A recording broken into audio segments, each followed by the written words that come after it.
Ministria ekuadoriane për mafjen shqiptare në OKB. Në një rang me kartelin e Sinaloas janë kërcënim global.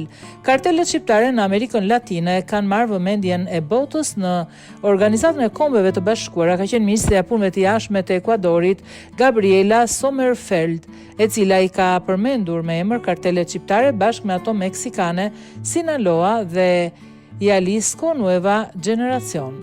Mediat e UE shkrojnë se ajo bëri thirrje për reformë të sistemit shumpalësh për të adresuar sfida reale me të cilat përballen vendet në zhvillim, veçanërisht kërcënimin e krimit organizuar tradicional si një rrezik për paqen dhe sigurinë ndërkombëtare.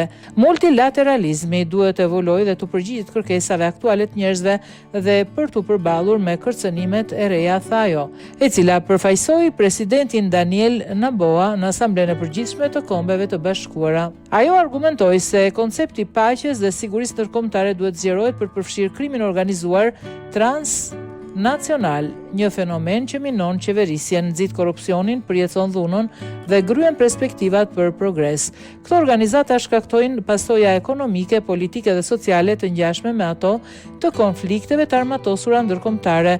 Nuk po flasim për bandat lokale, por përkundrazi për rrjetet dhe zinxhirët logjistik ndërkombëtar që lëvizin mira ton drogë, shfrytëzojnë minierat ilegale, trafikojnë njerëz dhe madje dhe organe njerëzore, denoncoi ajo në New York. Ajo theksoi se presidenti Noboa e shpalli Ekuadorin një konflikt armatosur jo ndërkombëtar në fillim të vitit 2024 me qëllim frenimin e përshkallëzimit të papart të dhunës së lidhur me krimin organizuar.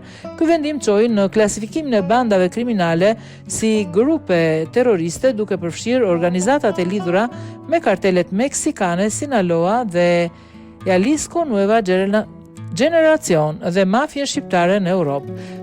Pa e kërkuar për shkak të afërsisë me vendet kryesore prodhuese të kokainës në botë, Ekuadori është në vijën e parë të betejës kundër krimit organizuar tradicional dhe po zhvillon një luftë ekzistenciale kundër narkoterrorizmit, tha zyrtarja. Ministrja deklaroi gjithashtu se vendi ka bërë përpjekje dhe burime të jashtëzakonshme për të mbrojtur sigurinë dhe për t'i vënë qytetarët në vend të parë, duke arritur një rekord prej 294 tonësh konfiskimesh droge për 2023-shin. Ministrja përmendi gjithashtu referendumin e promovuar nga kreu i shtetit për të reformuar kushtetutën, i cili përfshin mundësinë e lejimit të krijimit të bazave ushtarake të huaja.